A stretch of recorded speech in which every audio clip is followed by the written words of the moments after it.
ஒரு movie buff தான் நானு. ஒரு சினிஃபைல். பட் இப்ப மூவி ரிவ்யூஸ் யூடியூப் சேனல் பண்ணதுக்கு அப்புறமா வந்துட்டு, எந்த படத்த பார்த்தாலும் அதில உள்ள குறைகளையே வந்துட்டு தேடி தேடி கண்டுபிடிக்கிற மாரி நான் மாறிட்ட மாரி எனக்கே ஒரு ஃபீல் இருக்கு. மூவி ரிவ்யூ பண்றோம் யூடியூபர் அப்படிங்கிறனால வந்துட்டு, அந்த சினிஃபைல நான் தொலைச்சிட்டேனோங்கிற ஒரு ஃபீல் எனக்குள்ள வர ஆரம்பிச்சுருச்சு. அதனால இனிமே நம்ம சேனல்ல வந்துட்டு மூவி ரிவ்யூஸே வரப்போறதில்ல. மூவி ரிவ்யூஸ்க்கு பதிலா ஃபர்ஸ்ட் இம்ப்ரஷன் அப்படின்னு சொல்லிட்டு என்னோட ஒப்பீனியன சொல்லப் போறேன். அதாவது ஸ்பாய்லரோட. நான் அந்த படத்த நான் எந்த படத்த எப்ப பார்த்தாலும், ரிலீஸ் அப்ப பார்த்தாலும் சரி, 4 நாள் கழிச்சு பார்த்தாலும் சரி, 1 மாசம் கழிச்சு பார்த்தாலும் சரி, அந்த படத்தோட ஒப்பீனியன், என்னோட இம்ப்ரஷன் என்ன அப்படிங்கிறத நான் வந்துட்டு ஃபர்ஸ்ட் இம்ப்ரஷன் அப்படின்னு சொல்லிட்டு எல்லா படங்களுக்கும் போடப் போறேன். Spoiler alert. எல்லாத்துக்குமே ஸ்பாய்லர் அலர்ட் தான். இனிமே ஸ்பாய்லரோட தான் வரும். இந்த வீடியோ ஸ்பாய்லரோட தான் வரப்போகுது. ஸோ இந்த வீடியோல நம்ம லப்பர் பந்து படத்தோடைய ஃபர்ஸ்ட் இம்ப்ரஷன் தான் பார்க்க போறோம். So hi cinephiles. Welcome to mister smart Siddharth. Let's get into the world of Lubber Pandhu. Welcome to great Kirikalan magic show. அலைகடலான திரண்டு வந்து ஆர்ப்பாட்டமே இல்லாமல் இங்கு அமைதியாக அமர்ந்திருக்கும் என் ரசிக பெருமக்களே, உங்கள் எல்லோருக்கும் என் அன்பார்ந்த முதல் வணக்கம்.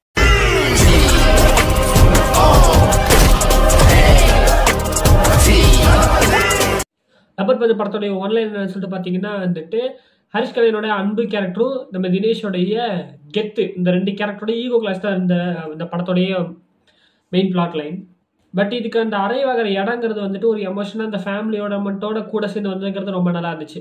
ரேண்டமாக ஃப்ரெண்டோட கல்யாணத்தில் பார்க்கும்போது வந்துட்டு ஒரு பொண்ணு ரொம்ப பிடிச்சி போய் அந்த பொண்ணுகிட்ட பேசி அங்கேருந்து அந்த பொண்ணுகிட்ட நம்பர்லாம் வாங்கி லவ் பண்ண ஆரம்பிச்சு இப்படி ஒரு சைட் போய்கிட்டு இருக்கும்போது, கிரிக்கெட்டில் வந்துட்டு அன்புக்கு ஒரு ஆர்வம் இருக்குது.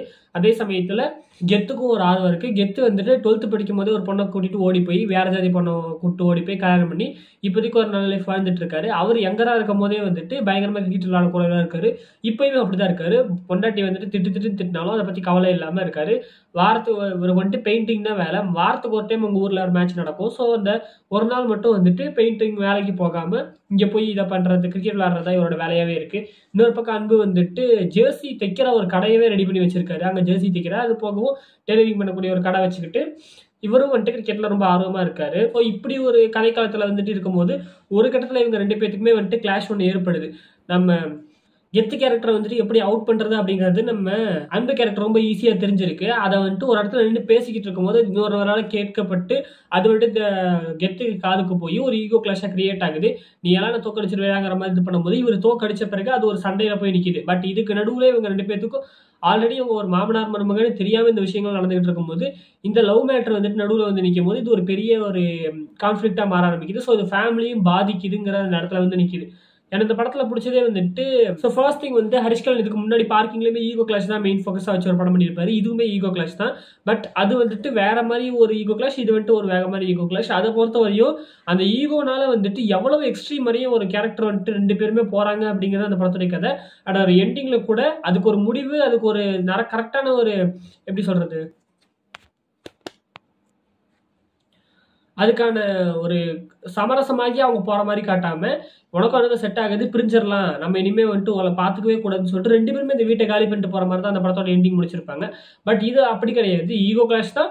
பட் இது வந்துட்டு ஒரு மாமனார் மருமகங்கிற அந்த இடத்துக்கு வந்துட்டதுங்கிறதுனால இங்கிருந்து இவங்க வந்துட்டு எப்படி இதை ஓவர் கம் பண்ணி வெளியே வராங்க, இவங்களோட ஈகோலேருந்து எப்படி வெளியே வராங்க, ஒருத்தருக்கு ஒருத்தர் வந்துட்டு எப்படி சரியாகி வராங்க அப்படிங்கிற மாதிரி ஒரு கதை. இந்த ஒரு சாப்டருமே நல்லா தான் இருந்துச்சு. இதில் ஃபீமேல் கேரக்டர்ஸ் ரொம்ப ஸ்ட்ராங்காக எழுதுன மாதிரி இருந்துச்சு. ஹீரோயின் கேரக்டரும் சரி, அந்த தினேஷோட ஒய்ஃபாக வர கேரக்டரும் சரி, ஹரிஷ் கல்யாணோட கேரக்டர் அம்மாவாக வரவங்க வந்துட்டு ஸ்ட்ராங்காக, அவங்களுக்கு வந்துட்டு பெருசாக கதைங்கிறது இல்லை. ஸோ அவங்க வந்துட்டு ஒரு அம்மா கேரக்டர் ஒரு பேசிக்காக இதில் தான் இருக்காங்க. பட் மற்றபடி மற்ற கேரக்டர்ஸ் எல்லாம் சூப்பராக இருந்துச்சு. அண்ட் முக்கியமாக கிரிக்கெட் படம் அப்படிங்கும்போது வந்துட்டு ஸ்போர்ட்ஸ் படம் அப்படிங்கும்போது மேக்ஸிமம் எல்லா டேரக்டர்ஸ் பண்ணுற ஒரு விஷயம் என்னன்னா, அந்த ஸ்போர்ட்ஸே மெயின் ஃபோக்கஸாக காட்டிட்டு இருப்பாங்க. பட் அந்த ஸ்போர்ட்ஸுக்கு நடுவில் இருக்கிற ட்ராமாவை காட்டுறதுக்கு விட்டு மறந்துடுவாங்க. ஸோ ஸ்போர்ட்ஸுக்குள்ளே இருக்கக்கூடிய அரசியல், ஸ்போர்ட்ஸுக்குள்ளே இருக்கிற விஷயங்களை அதை மட்டுமே ஃபோக்கஸ் பண்ணியிருப்பாங்க. ஜேசி படத்தில் பார்த்தீங்கன்னா ஸ்போர்ட்ஸ் தான் மெயின் ஃபோக்கஸ். பட் அதுக்குள்ளே இருக்கிற ட்ராமான்னு ஒன்று இருக்குல்ல.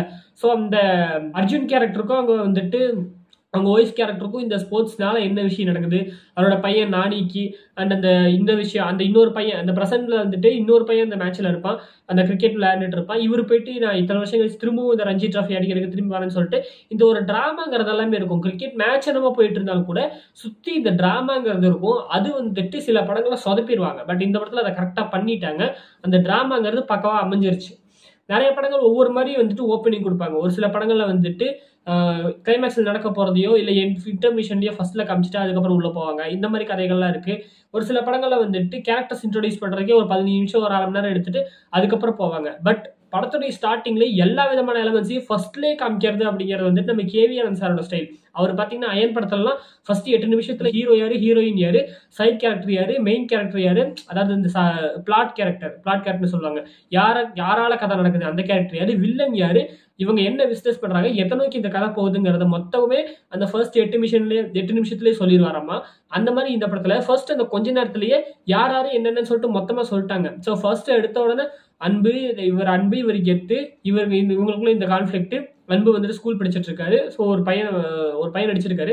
அவர் கிட்டத்தட்ட ஹரிஷ் கல்யாணோட இந்த மேனேஜ் கேட்ச் பண்ண மாதிரி இருந்துச்சு அவரோட ஆக்டிங்ல. அண்ட் வாய்ஸ் கேட்கும்போது ஹரிஷ் கல்யாணோட வாய்ஸ் மாதிரியே இருந்துச்சு. அவர் டப்பிங் கொடுத்தாரா என்னங்கிறது தெரியல. கொஞ்சம் தான் டைலாக் இருக்கும். அதுக்கப்புறம் ஃபுல்லா அந்த மேட்ச் ஃபோக்கஸா போயிடுவாங்க. பட் மற்றபடி வந்துட்டு அந்த கொஞ்ச நேரத்திலேயே அதுக்கப்புறம் இவங்க ஒய்ஃப் வர்றது, இவங்க ஒய்ஃப் எந்த அளவு கோவக்காரங்க, எந்த அளவு ரக்கடான ஒரு பொண்ணு அப்படிங்கிறதையுமே அந்த கொஞ்ச நேரத்திலேயே காமிச்சிட்டாங்க. அந்த ஃபர்ஸ்ட் ஒரு 15 மினிட்ஸ்க்குள்ளேயே கதை மொத்தத்தையும் இது பண்ணிட்டாங்க. அண்ட் அதுலயே இந்த கான்ஃபிளிக்ட் கேரக்டர்னு சொல்லிட்டு இருக்கும் இந்த படத்துல. டிஎஸ்கே பிளே பண்ணியிருப்பார் அந்த கேரக்டர். அந்த கேரக்டர்னால தான் செகண்ட் ஹாஃப்ல வந்துட்டு பெரிய லீடே அமையும். கான்ஃபிளிக்ட் கேரக்டர் அவரையுமே இங்கேயே இன்ட்ரடியூஸ் பண்ணி, அவர் கொஞ்சம் ஒரு கிரே ஷேட் கேரக்டர் அப்படிங்கிறத அதையுமே இன்ட்ரடியூஸ் பண்ணி, அப்புறம் காளி வெங்கட் கேரக்டர் அவரையுமே இன்ட்ரடியூஸ் பண்ணி, இந்த மாதிரி எல்லா விஷயத்தையுமே அந்த ஃபர்ஸ்ட் 15 மினிட்ஸ்லேயே சொல்லிடுவாங்க. அதுக்கப்புறமா தான் கதைக்குள்ளே போவாங்க.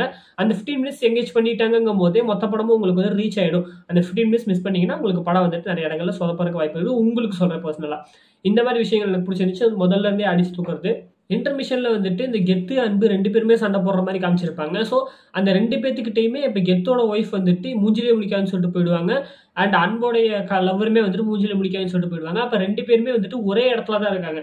ஸோ 2 பேரும் ஈகோக்காக அடிச்சுக்கும் போது இப்போ 2 பேருக்குமே வந்துட்டு அந்த கான்ஃபிளிக்ட் ஒரு நெகட்டிவா முடிஞ்சிருச்சு அப்படிங்கிற போது அந்த இடத்துல இன்டர்மிஷனை போட்டிருப்பாங்க. அண்ட் அங்க வந்து அந்த இன்டர்மிஷன் நிறுத்தினது நல்லா இருந்துச்சு. அண்ட் சில டைலாக்ஸா வந்துட்டு படத்துல டைலாக்ஸா ரொம்ப சூப்பரா எழுதியிருந்தாங்க நிறைய இடங்கள்ல.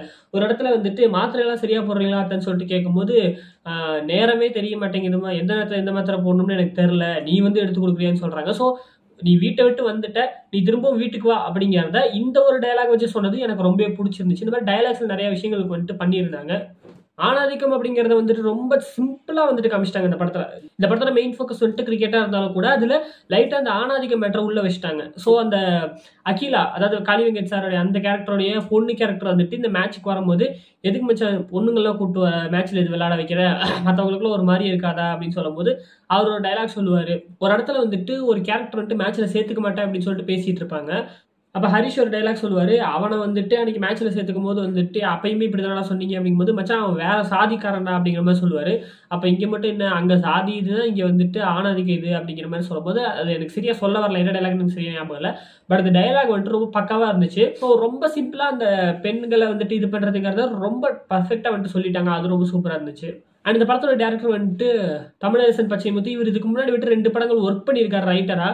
நெஞ்சுக்கு நீதி படத்துலயும் எஃப்ஐஆர் படத்துலயும் ரைட்டரா ஒர்க் பண்ணியிருக்காரு. நெஞ்சுக்கு நீதி படத்தோட டேரக்டர் அருண்ராஜா காமராஜா. படத்தோட ஸ்டார்டிங்ல அவருக்கு ஒரு தேங்க்ஸ் கார்டு போட்டு ஆரம்பிக்கிறாங்க. அண்ட் சில இடங்கள்ல வந்துட்டு சில காமெடியுமே நல்லா ஒர்க் அவுட் ஆயிருந்துச்சு.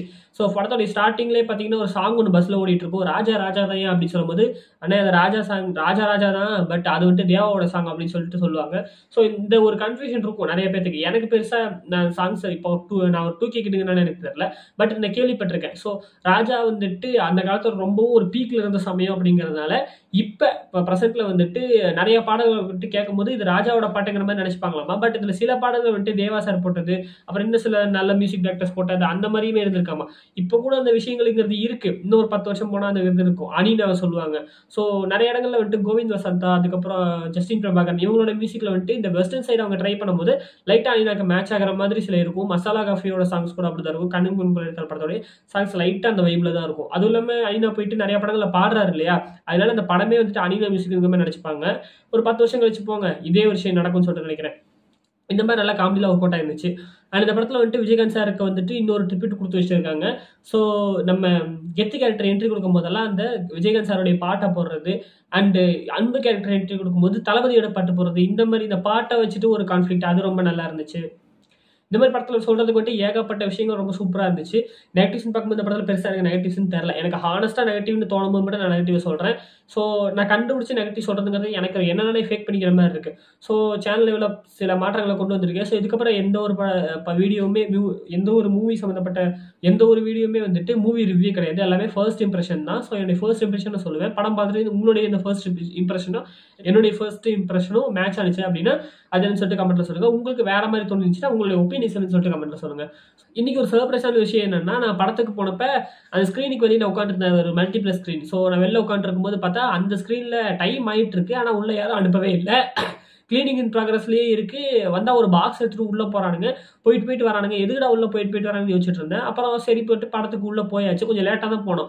போகும்போதே வந்துட்டு கிட்டத்தட்ட படம் வந்துட்டு ஸ்டார்ட் ஆயிடுச்சு. பட் லைட்ஸ் மட்டும் ஆன் பண்ணியிருந்தாங்க எல்லாம் வந்து உட்காரணும்னு சொல்லிட்டு. எல்லாம் வந்து உட்கார்ற அளவுக்கு வந்துட்டு லைட்ஸ் ஆன்ல இருந்துச்சு. படம் ஓடிட்டு இருந்துச்சு. அதுக்கப்புறம் லைட்ஸ் ஆன் பண்ணி படம் போட்டாங்க. கரெக்டாக இன்டர்மிஷன் கிட்ட வரும்போது பார்த்தா அங்கேருந்து 2 பேர் வந்தானுங்க. அங்கே முன்னாடி போனானுங்க. அங்கே ஒரு ஸ்பீக்கர் வச்சிருந்தாங்க. அந்த ஸ்பீக்கர் புதுசாக வச்சிருந்தாங்க முன்னாடி. எதுக்குடா ஸ்பீக்கர் வச்சிருக்கான்னு பார்த்துட்டு அப்போ நோண்டிட்டு இருந்தானுங்க. பார்த்தா இந்த பக்கத்து மேனேஜ்மெண்ட்லேருந்து ஆளுங்க வந்து நின்றுட்டு இருந்தாங்க. எதுக்குடா நிற்கிறானுங்கன்னு யோசிச்சுட்டு இருந்தா திடீர்னு அப்புறம் தான் எனக்கு ஒரு விஷயம் ஸ்ட்ரைக் ஆனிச்சு. எதுக்கு இப்படி நிற்பானுங்க? ஒருவேளை மூவி டீம் விசிட்டுக்கு தான் நிற்பானுங்க. பட் அனுஷ்கா அந்த மாதிரி எதுவும் சொன்ன மாதிரி ஞாபகம் இல்லைன்னு சொல்லிட்டு இன்ஸ்டா செக் பண்ணா சேலம்ல வந்துட்டு 5 மணிக்கும் கோயம்புத்தூர்ல வந்துட்டு 9 மணிக்கு தியேட்டர் விசிட்டு போட்டுருந்தாரு. அதாவது திருப்பூரை பற்றி எந்த நியூஸுமே இல்லை. அப்போ இது ஒரு சர்ப்ரைஸ் விசிட்டுன்னு சொல்லிட்டு நான் நினச்சிட்டு இருக்கும்போது கரெக்டாக இன்டர்மிஷனில் அதே மாதிரி தான் சர்ப்ரைஸ் விசிட்டே தான். ஸோ போகிற போக்கில் இங்கேயும் ஒரு விசிட்டை போட்டு வருவோம்னு சொல்லிட்டு டீம் வந்துட்டு தியேட்டருக்கு வந்திருந்தாங்க. ஸோ வந்து அவங்களோட இதை வந்துட்டு ஷேர் பண்ணியிருந்தாங்க. அங்கே ஒரு தாத்தா தான் பயங்கரம். அவர் வந்துட்டு பயங்கரமாக இது பண்ணிட்டு இருந்தாரு. மாமனார் அடிக்கக்கூடாது அப்படி இப்படிலாம் சொல்லிட்டு இருந்தாரு. செம ஃபன்னாக இருந்துச்சு. அண்டு அவங்களுக்குமே வந்துட்டு இது தினேஷ் சொன்ன விஷயம் என்னன்னா, அட்டகத்தி படத்துக்கு இதுக்கு முன்னாடி ஏதோ ஒரு படத்துக்காக திருப்பூர் வந்தாரமா. இதுக்கப்புறம் ரொம்ப வருஷம் கழிச்சு திருப்பூர் வந்திருக்கதா சொன்னாங்க. ஸோ எனக்கு ரொம்ப ஹாப்பி. நான் அன்எக்ஸ்பெக்டடாக வந்துட்டு அவங்க வந்தாங்க. இவ்வளோதான் இந்த படத்துக்கு என்னுடைய ஃபர்ஸ்ட் இம்ப்ரெஷன். ஸோ உங்களுக்கு இந்த படம் எப்படி பிடிச்சிருந்துருக்கிறது கமெண்ட்ல சொல்லுங்க. அண்ட் இந்த வீடியோ பிடிச்சிருந்தா லைக் பண்ணி விடுங்க. ஸோ உங்களை வந்துட்டு இன்னொரு வீடியோ சந்திக்கிறது வரைக்கும் பாய் ஃப்ரம் மிஸ்டர்.